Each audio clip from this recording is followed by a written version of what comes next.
Làm một dự án xây dựng đường cao tốc nhưng khi thông xe thì lại không phải là cao tốc. Vâng, đây chính là dự án cao tốc Lộ Tẻ Rạch Sỏi và nay đã được đổi tên thành đường Hồ Chí Minh, đoạn tuyến Lộ Tẻ Rạch Sỏi. Xin kính chào tất cả quý vị và các bạn đang xem video clip trên kênh Quân An TV. Ngày hôm nay chúng ta sẽ cùng quay lại với tuyến Lộ Tẻ Rạch Sỏi để xem rằng là sau một thời gian khai thác thì hiện nay nó như thế nào. Chắc ít ai biết được rằng dự án này được khởi công từ năm 2016 với quy mô lúc đó là chỉ có 2 làn xe ô tô và 2 làn xe máy. Tức là mỗi chiều chỉ có 1 làn ô tô và 1 làn xe máy, không có dải phân cách cố định ở giữa với bề rộng nền đường là 12 m. Nhưng đến năm 2017, căn cứ vào kế hoạch và tốc độ tăng trưởng về lưu lượng phương tiện, thì Bộ Giao thông Vận tải đã có chủ trương điều chỉnh dự án lên 4 làn xe ô tô với tổng mức đầu tư lên tới 6.355 tỷ đồng. Đến khi chốt được phương án và hoàn thành thiết kế thì đã có một số đoạn các nhà thầu đang thi công dang dở cái phần nền và phần sét bao. Thì lúc đó nhà thầu đã phải đào di rời cái phần sét bao ra để mở rộng theo quy mô điều chỉnh của dự án là 4 làn xe ô tô với bề rộng nền đường là 16 m và bề rộng mặt cầu tại các vị trí cầu là 16,5 m. Tại cái vị trí cầu lúc đấy cũng chưa thi công cái phần kết cấu, có một số vị trí mới thi công cái phần cọc khoan nhồi, cho nên cái việc mở rộng từ 4 làn, từ 2 làn lên 4 làn ở các vị trí cầu thì nó không có gặp nhiều khó khăn. Với bố trí giao thông chỉ có 4 làn xe ô tô, không có làn xe máy thì có vẻ đây là như một cái đường cao tốc. Nhưng thực ra thì hiện nay nó mới chỉ là đường cấp 3 đồng bằng, tức là cấp đường của nó hiện nay còn thấp hơn cấp đường của đường quốc lộ. Thì đường quốc lộ thì cấp đường của nó là đường cấp 1 và đường cấp 2. Đối với đường cấp 1, cấp 2 thì cái áo đường phải là bê tông nhựa. Và hiện nay đang khai thác với vận tốc tối đa chỉ có 80 km/h. Nhưng một số đoạn thì không thể đi được với 80 km/h dù không có phương tiện thông thoáng, bởi vì có một số cái vị trí lún cục bộ ở đầu cầu và đầu cống. Đối với đường cao tốc sẽ có nhiều cái tiêu chuẩn, nhưng trong số đó thì có một số cái tiêu chuẩn yêu cầu tối thiểu theo tiêu chuẩn Việt Nam là TC-VN 5729/2012 như sau. Thứ nhất là không có xe máy. Trường hợp đặc biệt thì mà phải có xe máy bố trí thì phải có dải phân cách cứng để phân cách rõ ràng giữa xe máy và xe ô tô, thậm chí là phải bố trí cái lưới, cái hàng rào lưới, thì yếu tố này, tuyến này đảm bảo. Tuy nhiên nhiều người dân vẫn liều mạng chạy xe máy vào đây, mặc dù đã có cái quốc lộ 80 đi song song, nhưng nhiều người vẫn có cái sở thích là thích cảm giác lạ. Do đó đã xảy ra nhiều vụ tai nạn thương tâm, và tất nhiên người đi xe máy là người sai hoàn toàn và chẳng được đền bù cái gì hết.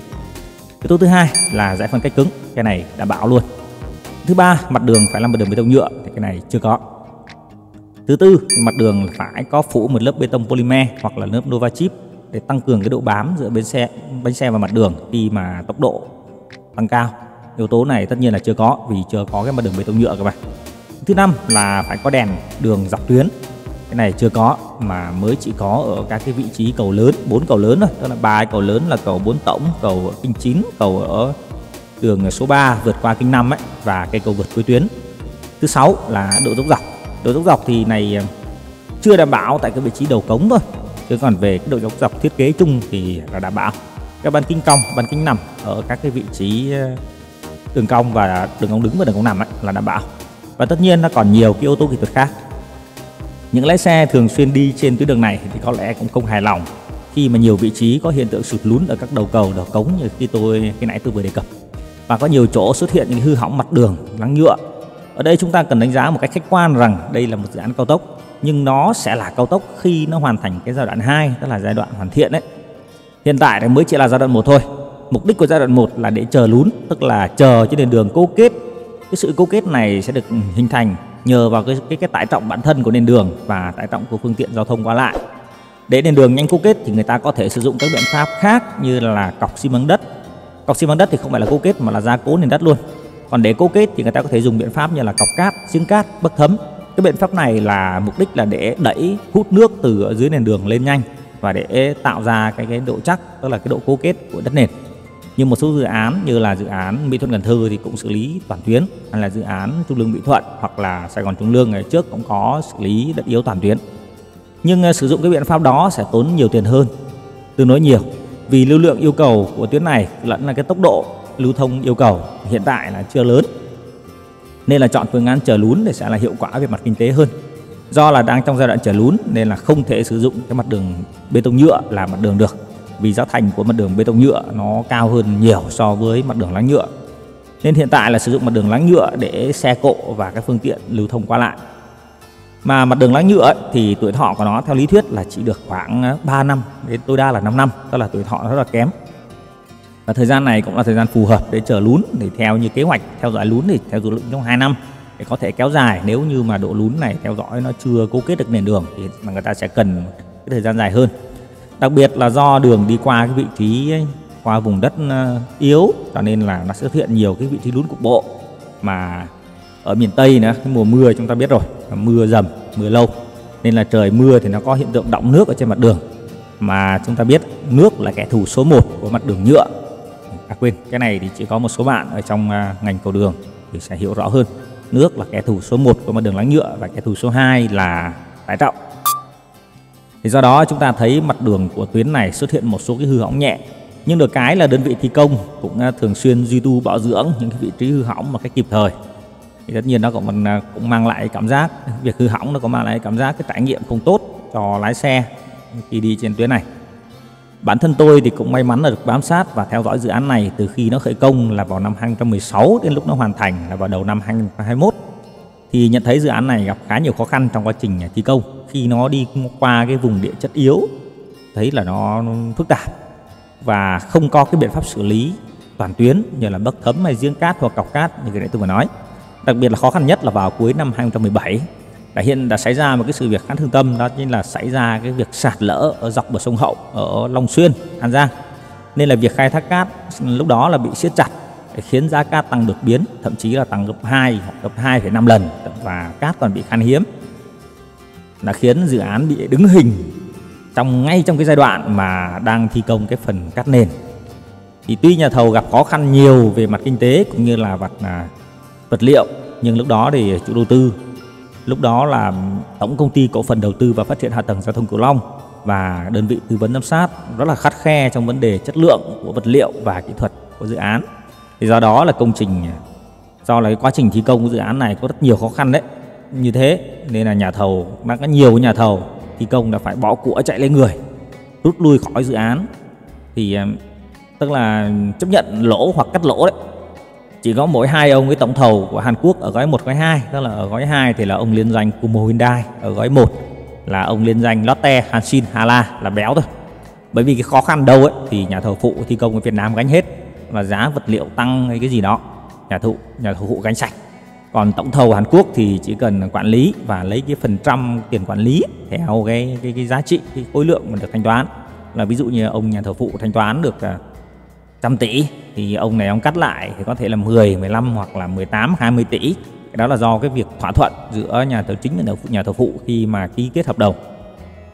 Thì trong số các nhà thầu phụ, nhà thầu thi công của Việt Nam ấy thì có một số ít thì lỗ một tí, đa số thì lời một tí hoặc là hòa vốn, và cũng có một vài nhà thầu là cũng lời khá là to đấy.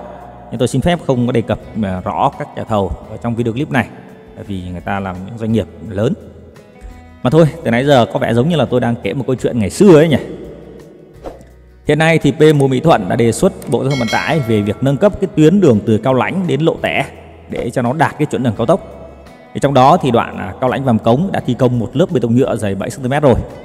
Rồi đến nay ấy, thì nếu như nâng cấp thì chỉ cần bổ sung thêm một lớp bê tông nhựa dày 5 cm, bê tông nhựa chặt C12.5 dày 5 cm và một lớp bê tông nhựa polymer hoặc là một lớp Nova Chip để tăng cường cái độ bám của bánh xe và mặt đường khi xe lưu thông ở tốc độ cao. Còn đoạn Lộ Tẻ Rạch Sỏi thì cần cào bóc cái lớp láng nhựa này đi và thi công cái lớp bê tông, các lớp bê tông nhựa bên trên. Đương nhiên là đoạn tuyến này là có lún, nó sẽ xảy ra những cái vị trí là lún ít lún nhiều, là lún không đều. Do đó là cần phải thi công thêm một cái lớp đa dăm, cái phôi đa dăm để bù vênh cái mặt đường này nữa thì mới thi công cái lớp bê tông nhựa được. Bởi vì bê tông nhựa nếu như có chỗ dày chỗ mỏng thì không tốt. Chỗ mỏng đương nhiên là không được, chỗ đúng để bề dày thiết kế thì ok, nhưng đối với bê tông nhựa nếu bề dày mà dày quá thì nó sẽ xảy ra cái hiện tượng là bị trồi lún ở trong cái kết cấu của bê tông nhựa. Giai đoạn hoàn thiện lên cao tốc thì sẽ bao gồm những cái việc như là nâng cấp kết cấu ao đường lên là bê tông nhựa như cái nãy tôi vừa nói, bổ sung một số cầu vượt dân sinh, đường gom dân sinh, hệ thống chiếu sáng, và tất nhiên cảnh sát giao thông cũng sẽ cần chuẩn bị thêm biên bản để xử phạt những cái phương tiện 2 bánh, 3 bánh đi vào đường cao tốc sau khi hoàn thành trong những cái thời gian đầu.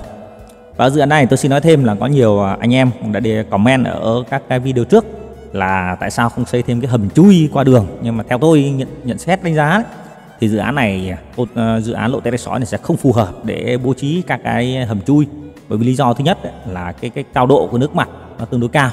Nếu bố trí hầm chui thì phải bố trí các cái thi công các cái hạng mục chống thấm, rồi nói chung là nước nó sẽ tràn vào rất dễ, bởi vì mùa mưa thì nước ngập tương đối cao, và thứ hai là đất yếu, cho nên là cũng không ai dại gì mà thi công hầm chui cả, mà người ta sẽ chọn phương án là thi công các cái cầu vượt dân sinh. Cầu vượt dân sinh thường thì cầu vượt bằng thép thì thi công rất là nhanh, lắp ghép. Như ở bên gói 2 tức là phía Kiên Giang thì có 2 cái cầu vượt bằng thép là cầu vượt T17 và T18 là lắp ghép tương đối nhanh và chất lượng kiểm soát nó cũng dễ. Thực ra thì quy mô của tuyến này hoàn thành lẽ ra theo cái kế hoạch ban đầu là phải 6 làn xe cơ, đó là 6 làn xe máy, xe ô tô mỗi chiều có 3 làn ô tô và không có làn xe máy. Nhưng theo tôi thì lưu lượng giao thông của đoạn này cũng chỉ cần 4 làn xe là đủ trong 15 đến 20 năm tới. Thì sau này nếu cần thì lúc đó có thể mở rộng và nâng cấp lên thì nó cũng phù hợp, bởi vì cái thời gian 15-20 năm này cũng phù hợp với cái tuổi thọ của mặt đường bê tông nhựa. Mặt đường bê tông nhựa thì có tuổi thọ từ 15 đến tối đa là 20 năm thôi các bạn ạ. Bởi vì nó không lâu hơn được, bởi vì cái nhựa đường nó lâu quá, 20 năm theo như những cái kết quả của cái nghiên cứu thí nghiệm thì lúc đó là nó bị lão hóa rồi, nhựa nó bị lão hóa, nó giòn rồi, tức là lúc đó cần phải thay thế chứ không còn là duy tu bảo dưỡng nữa. Duy tu bảo dưỡng là trong thời gian nó giống như chúng ta tối đa được 100 tuổi, thì trong quá trình sống thì chúng ta cần uống thuốc để duy trì sức khỏe, nhưng mà chúng ta không thể sống lâu hơn được. Đó là cái tuổi thọ là như thế. Bởi vì toàn bộ cái xe máy và một lượng xe ô tô lượng lớn kể cả xe con, xe tải, xe khách thì cũng sẽ chia ra để đi đường quốc lộ 80 để phục vụ việc giao thương đón trả khách dọc tuyến quốc lộ 80. Cho nên cái lưu lượng ở như cái tuyến lộ tẻ rạch sỏi này cũng sẽ giảm đi tương đối nhiều. Nó không như cái tuyến Cao Lãnh Vàm Cống, bởi vì Cao Lãnh Vàm Cống là toàn bộ xe từ Cao Lãnh mà đi sang bên vào phía miền Tây này là nó sẽ đi qua cái đường Cao Lãnh Vàm Cống hết, đường nó đường đẹp nhất. Cái việc nâng cấp mới này là mới chỉ dừng lại ở cái bước đề xuất thôi. Thì ngoài ra tất cả chỉ là lời đồn thôi.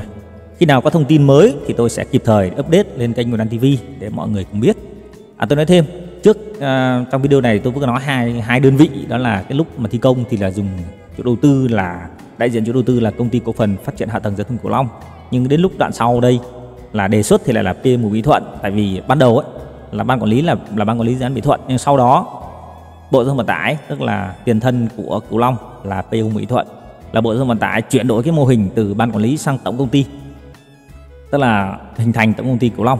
Nhưng sau đó thì nhận thấy là cái mô hình tổng công ty này hoạt động không hiệu quả, cho nên là lại chuyển đổi, tức là nhân sự thì sát nhập vào, tức là thành lập lại PMU Mỹ Thuận, còn tài sản của tổng công ty Cửu Long thì sát nhập vào trong Tổng công ty Phát triển đường cao tốc Việt Nam, mình gọi tắt là VEC đấy.